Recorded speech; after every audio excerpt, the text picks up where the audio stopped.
sekali lagi semoga Mas Agus mungkin melihat dan mendengar. Nantinya Mas Agus bisa menghubungi kami kapanpun itu untuk pengobatan yang harus dijalani. Itu aja. Baik, terima kasih. Ada 2 poin lagi sedikit. Ini mungkin catatan kita waktu cek mutasi ya, dari tanggal periode 25 September sampai 7 Oktober. Ini itu dari 50 juta sampai. Dan yang kita lihat yang untuk pengobatan itu hanya 913.000 di RSCM gitu, untuk ya, sedangkan mutasi kredit yang kita lihat uang masuk gitu ya 14, sekian. Nah itu yang menjadi pertanyaan. Dan yang kedua, Mungkin kalau untuk proses saya serahkan ke Om Brayoni proses hukum. Baik, terima kasih.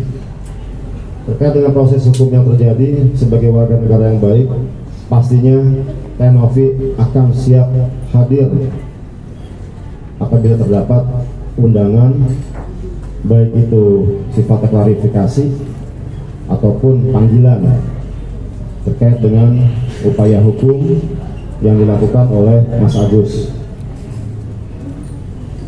Pertama, terus kedua, terkait dengan adanya upaya-upaya hukum yang akan dilakukan Tenovi, seperti itu mungkin pertanyaannya, betul? Laporan balik maksudnya? Iya. Tenovi ini sekarang lagi berpikir bagaimana caranya Mas Agus ini mendapatkan pengobatan terbaik. Dia nggak berpikir untuk bikin laporan balik, ya. Itu bukan substansi dan materi utama. Kenapa? Karena materi utamanya gimana pengobatan Mas Agus bisa dijalankan dengan baik. Itu poinnya. Orang mau bilang apapun juga tentang Novi, katanya pecandu narkoba dan lain sebagainya, silakan. Ya. Ada nantinya ada upaya-upaya pembuktian untuk itu. Dia ini mantan pramugari dari tahun 2012 sampai 2020. Anda tahu pramugari bagaimana tiap 6 bulan sekali medical check up. Dari kedua 6 bulan ada random medek. Kalau long stay apa? Kalau split duty, oke. Jadi kalau misalnya dia harus stay di kota segala macam, besok mau terbang langsung random medek.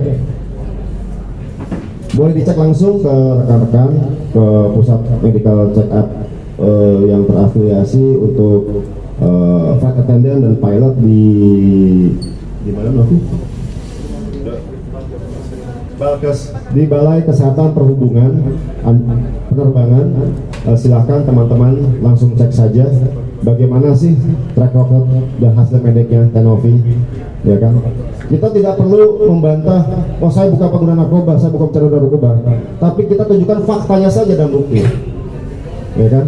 Itu yang Tenovi lakukan. Dia nggak mau membantah, buktikan saja kalau pecandu narkoba, saya kelihatan ini mediknya, ya gitu. Jadi terkait dengan apa yang diucapkan seseorang di media sosial maupun di depan umum, itu pasti akan ada konsekuensinya. Akan tapi bukan itulah tujuan utama Tenovi sekarang.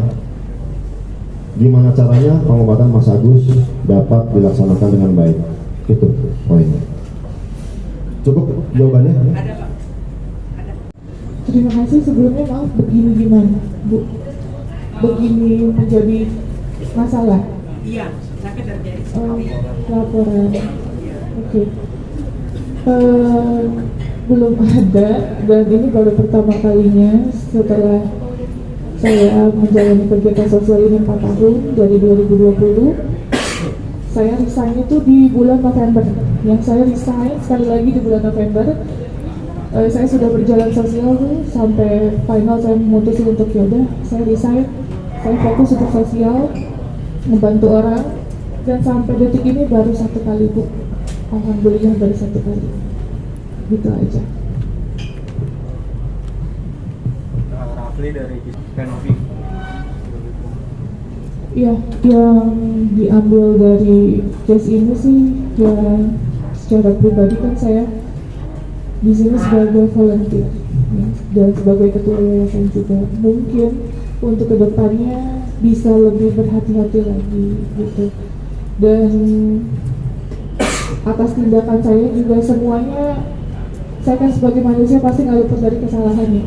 Saya akan belajar jadi orang yang lebih baik lagi untuk kedepannya. Itu aja sih. Apa kalau boleh tahu, Pak? Yayasan Rumah Peduli Kemanusiaan (RPK). Carlo dari Channel Hotnet TV, Kak. Jadi kan setelah panjang akhirnya bermasalah dengan Agus, Kak, apakah kedepannya dana-dana yang tersisa ini akan dialokasikan kepada yang lebih membutuhkan daripada Agus sendiri, Kak? Atau masih dilanjutkan sama Agus? Ya, baik. Mas izin menjelaskan ya. Jadi terkait dana yang memang sudah dalam naungan yayasan itu seperti apa mekanismenya, misalkan sudah selesai pengobatannya ya atau tidak jadi pengobatan gitu, yang mana Mas? Maksudnya kalau ini kan sudah berbutuh panjang permasalahannya dengan Ya. Agus, apakah akan dihentikan? Oh enggak, kita nggak akan menghentikan itu gitu kan, tetap membuka ruang untuk pengobatan, tujuannya kan itu gitu. Tapi kalau memang ada pernyataan atau seperti apa dari Mas Agus tidak mau melanjutkan, ya kita pastinya akan konsultasi dengan dinas sosial gitu, karena memang dalam ruang lingkup dinas sosial itu ada namanya daftar penerima manfaat biasanya gitu ya. Udah tadi kita udah koordinasikan sih. Iya Mbak. Dulu, Mbak. Ya, gitu. Aku Wilis dari Jumika. Ini kan Maret kemarin itu diumumkan bahwa lembaga sosial kenapa kan aku dilaporkan ya oleh pihak dari Agus sendiri. Terus yang kedua yang soal satu aja. Oke. Soal itu gimana nih Kak? Laporkan apa itu? Ya lembaga sosial kenapa tuh kayak Iya ilegal gitu. Oh enggak, barusan saya ketemu kepala dinas sebelum sini. Iya, Nggak mungkin.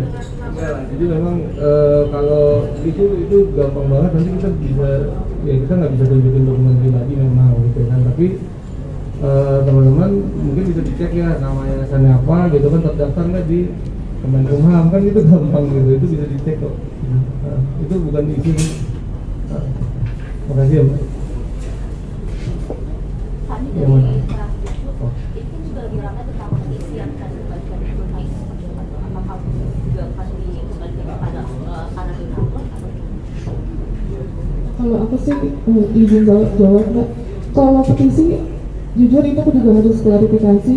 Itu petisi bukan saya yang buat, ya, bukan saya yang buat, dan saya pun tidak memutus buzzer katanya untuk membuat itu. Saya tekankan, saya tidak tahu itu netizen yang membuat, dan mereka memiliki hak untuk buat petisi itu kalau untuk saya, gitu.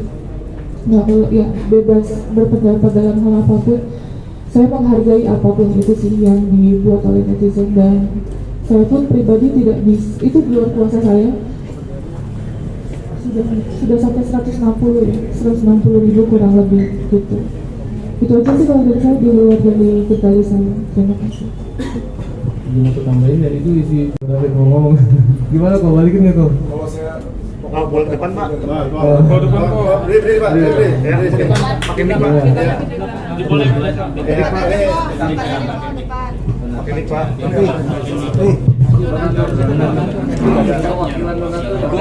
Ya memang kalau Assalamualaikum, pertama-tama saya mewakili donatur ya, walaupun ini sebenarnya jangan dihadirkan harusnya, karena kalau tangan kanan memberikan tangan kiri jangan tahu ya. Tapi memang dengan adanya peristiwa ini sangat memukul ya. Yang sangat memukul itu pertama bahwa donasinya tidak tepat guna, itu yang pertama. Dan yang kedua yang benar-benar sangat memukul adalah Tenovi dilaporkan ya, semuanya harusnya tahu bahwa Tenovi jangan sampai dilaporkan, atau uangnya juga masih utuh gitu. Yang penting kalau saya mungkin ya, saya tidak mewakili donatur ya, tapi katakanlah saya mewakili donatur, tetap doa terbaiklah buat Tenovi. Itu benar-benar Tenovi harus tegar, kita pasti bantu Tenovi terus, begitu. Assalamualaikum.